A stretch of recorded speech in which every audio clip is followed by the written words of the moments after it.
Halo semuanya, saya Naura.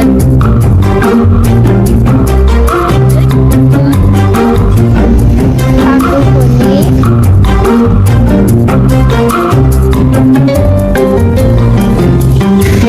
Halo, saya Hari.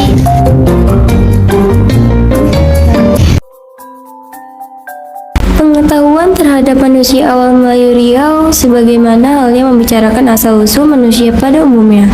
Juga tidak menutup kemungkinan berhadapan dengan pandangan-pandangan baru. Berbagai pandangan masih perlu dibuktikan terus-menerus karena catatan sejarah dari abad-abad lampau masih amat terbatas. Berbagai kalangan mengatakan bahwa membicarakan Proto maupun Deutero Melayu tergolong dalam prasejarah, yakni ketika tulisan belum ditemukan. Peninggalan-peninggalan masa lampau berupa benda-benda tetap menjadi acuan tentang prasejarah. Dari sinilah informasi awal diperoleh. Kemudian membandingkan serta menyatukan dengan informasi yang sudah ada.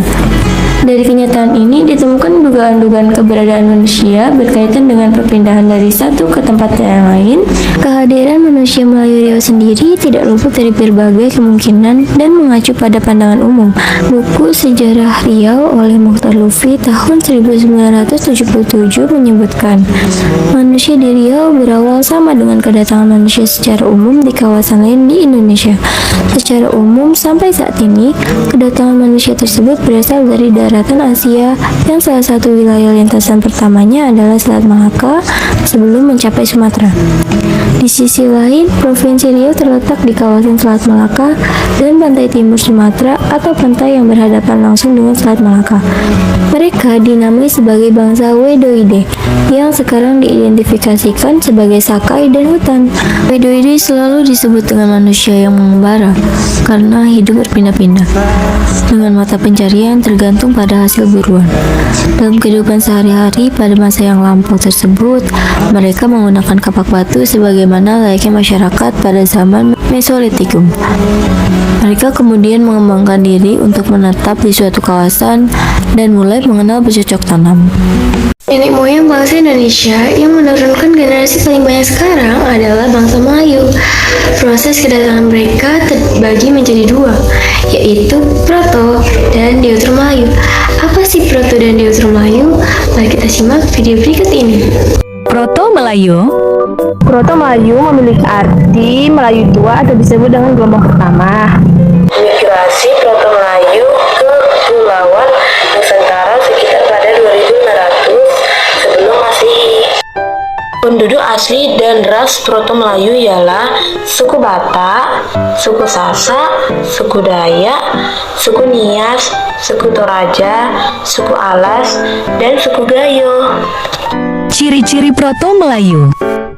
Rambut yang lurus, kulit kuning bercoklat-coklatan, dan mata yang sipit. Deutero Melayu. Deutero Melayu adalah Melayu kedua atau bisa disebut dengan gelombang kedua. Suku bangsa Deutero Melayu masuk ke Indonesia pada tahun 500 sebelum Masehi. Ada beberapa jalur yang dilalui, yaitu Vietnam, Semenanjung Melayu, Sumatera, dan Jawa. Bangsa Deutero Melayu adalah bangsa Austronesia yang datang dari Yunan atau Cina Selatan, kemudian masuk ke Indo sekitar 500 sebelum Masehi. Dari Yunan atau Cina Selatan, mereka menuju ke Indochina bagian barat dan masuk ke Indonesia menggunakan perahu bercadik melalui jalur barat. Dan juga ada loh ciri-ciri bangsa Deutero Melayu, yaitu rambut lurus berwarna hitam, bola mata berwarna coklat, mata sipit, kulit cenderung kuning, dan sawo matang. Melayu sudah memiliki kemampuan yang jauh lebih tinggi dalam bercocok tanam. Kecenderungan Proto Melayu tidak berpindah-pindah, menyebabkan muncul permukiman-permukiman baru. Hal ini dapat dilihat dalam kehidupan suku Talang Mama, Laut, dan Akit. Seperti suku Sakai di atas, mereka masih disebut sebagai orang asli. Di sisi lain, Deutero Melayu dapat mengembangkan dirinya pada tahap yang belum tercapai dicapai oleh Proto-Melayu. Kecenderungan Proto-Melayu yang mulai menetap dalam suatu kawasan adalah juga kecenderungan utama Deutero-Melayu, memungkinkan terjadinya perkongsian hidup di antara mereka. Meskipun tidak sedikit manusia dari kalangan Proto-Melayu harus mengasingkan diri, Deutero-Melayu berkomunikasi dengan luar sehingga tatanan hidup mereka lebih bervariasi. Jejak aktivitas Deutero-Melayu dapat ditemui di Bangkinang, Kuantan Mudik, dan Rokan melalui penemuan arca serta perhiasan dari bahan perunggu. Itu dia. Proto maupun Deutero-Melayu masing-masing memiliki kelebihan dibandingkan Wede-Wede yang lebih dulu menempati Riau. Deutero-Melayu yang sudah berbaur dengan penduduk sebelumnya dan melakukan kontak dengan kawasan di sekitarnya sudah pasti memunculkan banyak pemukiman. Sekilas dapat dibayangkan, perhiasan dan arca yang ditemukan di sejumlah tempat merupakan bagian dari sikap individu dalam berinteraksi antar sesama. Tidak hanya dalam buku sejarah Riau, sejumlah buku yang membicarakan kebudayaan Melayu mengisyaratkan bahwa daratan Asia yang dimaksudkan sebagian besar menunjuk pada Cina bagian selatan. Kalaupun tidak dari Cina bagian selatan itu, manusia Indonesia termasuk Melayu Riau disebut datang dari Taiwan. Dapat disebutkan bahwa pandangan ini bertahan sangat lama. Dalam dua dawarsa terakhir, asal-usul Melayu di atas memperoleh pemahaman baru. Hal ini sejalan dengan apa yang dikatakan Direktur Lembaga Biologi Molekuler Ejikman, Sangkot Marzuki, yang menjelaskan bahwa pemetaan genetika oleh 99 ahli genetika di Asia terungkap orang Melayu lebih tua dibandingkan dengan orang Cina, khususnya dengan Yunan yang selama ini dianggap sebagai nenek moyang umumnya Indonesia. Ras Austronesia termasuk orang Melayu lebih dulu dibandingkan dengan ras Chinese Belan, yaitu ras yang berbahasa Cina atau Mandarin. Sejarah menyebutkan sekitar 200.000 sampai 150.000 silam, manusia Afrika mulai menyebar masuk India. Penyebaran berikutnya dari India menyebar ke Asia Tenggara. Dari wilayah itulah manusia Austronesia menyebar ke utara termasuk Cina. Jadi temuan itu menyebutkan secara genetik nenek moyang Melayu justru lebih tua dari Cina. Tak heran penemuan yang bertentangan dengan keyakinan lama di dunia sains ini sempat menemui kesulitan saat dipublikasikan di majalah terbuka Science dan Nature. Namun penemuan itu akhirnya dimuat tahun 2009. Dugaan Melayu Riau berasal dari Cina Selatan terbantah dengan temuan tim Pusat Studi Kebudayaan dari Universitas Gadjah Mada di pimpinan Widya Mayati MA. Menemukan alat batu digunakan pada masa bersejarah Riau. Menurut arkeolog bahwa alat batu ini diperkirakan baru masuk 10.000 hingga 40.000 tahun sebelum Masehi yang dipergunakan oleh manusia Homo sapiens atau Pithecanthropus. Alat batu ditemukan Kecamatan Logas, daerah aliran sungai Singi, berbentuk kapak penetak, kapak perimbas, dan serut. Selain alat batu, juga ditemukan fosil kayu yang digunakan untuk memotong dan mengiris benda pada zaman dahulu. Tim arkeologi belum menemukan fosil-fosil manusia prasejarah yang menggunakan alat batu, tapi dapat dipastikan bahwa pemakaian kapak perimbas atau kapak penetak ini menggunakan tangan, jadi tidak pakai gagang. Tapi belum diketahui apakah kapak dipakai oleh tangan kiri atau tangan kanan. Temuan ini tidak saja berguna bagi Riau, tapi juga Asia dan dunia. Apalagi temuan serupa masih berulang langkah di Indonesia. Pada tahun 2014 terbit buku bertajuk Asal-Usul Melayu. Induknya di benua Sunda yang makin meramaikan pembicaraan sejarah asal-muasal Melayu. Buku ini ditulis oleh Zahara Sulaiman, Wan Hasim Wate, Hasan Suhaimi, bin Abdul Rahman, dan oleh Universiti Pendidikan Sultan Idris, Malaysia. Buku ini terbagi atas 5 bagian. Salah satu bagian yakni pada bagian 2 tentang penemuan saintifik tersebut sebagai penemuan terbaru yang jelas-jelas menolak teori Melayu yang disebut berasal dari Taiwan maupun Yunan sebagaimana disebut pada bagian atas. Malahan, orang Melayu dari benua Sunda itu menyebar ke berbagai kawasan sekaligus membentuk bangsa-bangsa lain. Benua Sunda yang dimaksudkan di sini adalah suatu dataran yang terutama kini meliputi Indonesia, Malaysia, Singapura, Thailand, dan Brunei Darussalam. Menurut buku tersebut, penyebaran manusia dari benua Sunda terjadi akibat banjir besar yang melanda benua Sunda. Data geologi dan oseanografi menunjukkan sekurang-kurangnya 3 kali banjir besar terjadi pada 8.000 sampai 14.000 tahun lalu, menyusul mencairnya kutub utara 19.000 tahun yang lalu. Banjir-banjir tersebut menaikkan paras muka air laut setinggi 50 sampai 100 meter lebih. Kenyataan ini menenggelamkan sebagian besar permukaan pantai Sunda yang rendah, melahirkan gugusan Pulau Kalimantan, Jawa, Sumatera, dan semenanjung Melayu atau Malaysia. Petunjuk genetik membuktikan bahwa manusia awal menghuni benua Sunda semenjak 63.000 tahun. Tidak saja dengan alasan bencana alam, buku ini juga menyebutkan soal kajian genetik untuk memperlihatkan bahwa manusia Melayu tidak berasal dari Taiwan maupun Cina. Buku ini juga menerangkan mengapa disebutkan manusia Melayu berasal dari Taiwan dan Cina. Hal ini disebabkan adanya perkembangan pertanian berupa penanaman padi. Tapi hal tersebut terjadi pada 6.000 tahun yang lalu atau sekitar 4.000 tahun sebelum Masehi. Padahal secara genetik dan geologi, manusia Melayu telah berada di kawasan ini jauh lebih lama dibandingkan masa itu. Bandingkan pula dengan penemuan peralatan baru di Riau, alat bantu kehidupan manusia yang diperkirakan berumur 10.000 sampai 40.000 tahun. Banyak pula dibicarakan tentang Melayu sebagai keturunan Nabi Ibrahim AS, baik di Indonesia maupun di Malaysia. Begitu mudah ditemukan di jaringan maya keterangan mengenai hal ini baik berupa naskah, tulisan maupun video.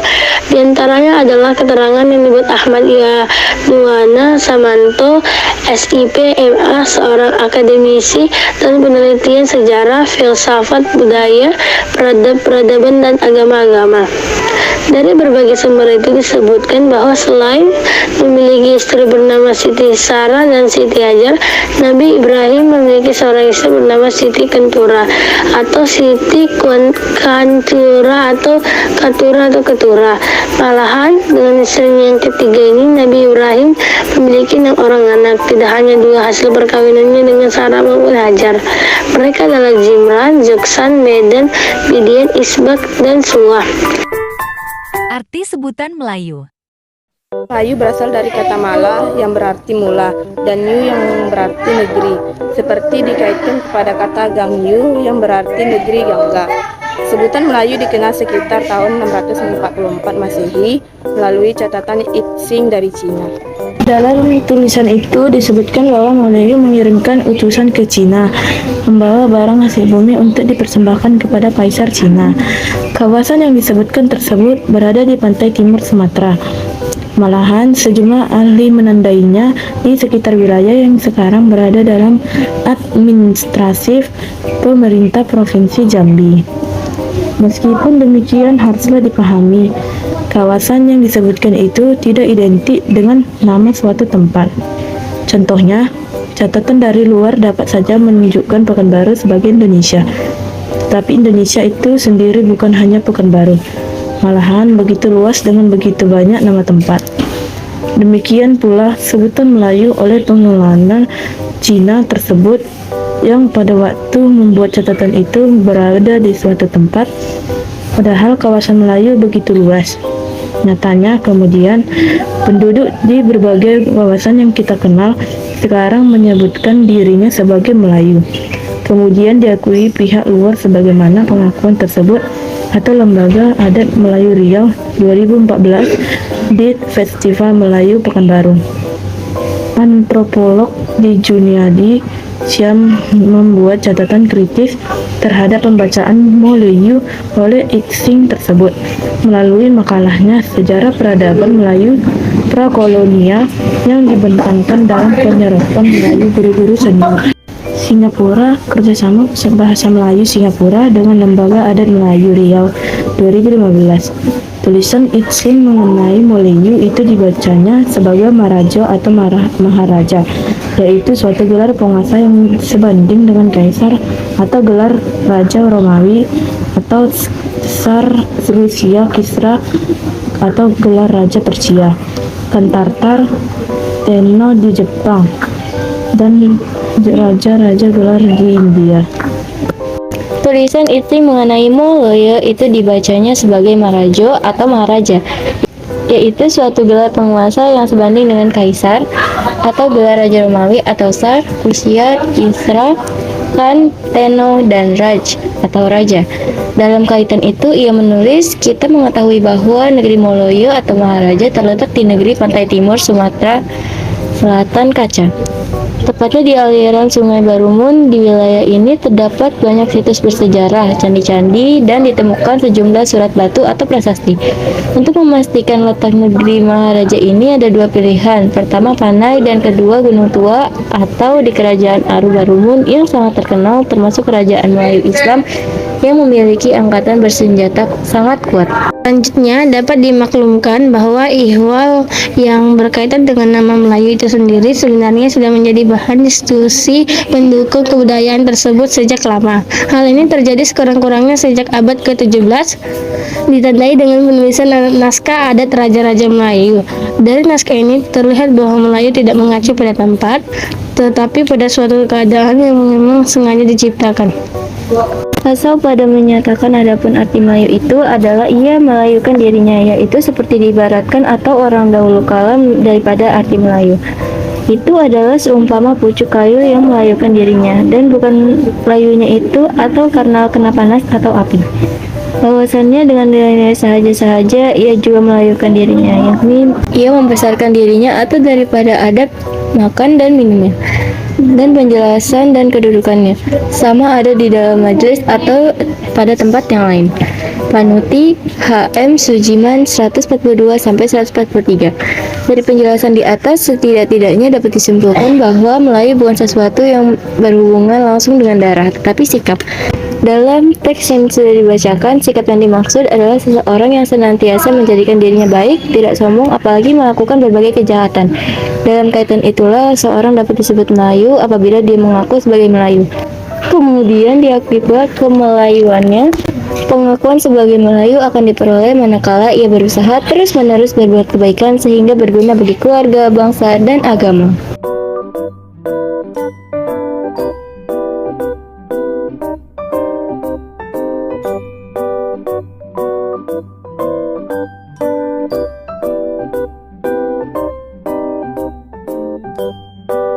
Sekian penjelasan dari kami.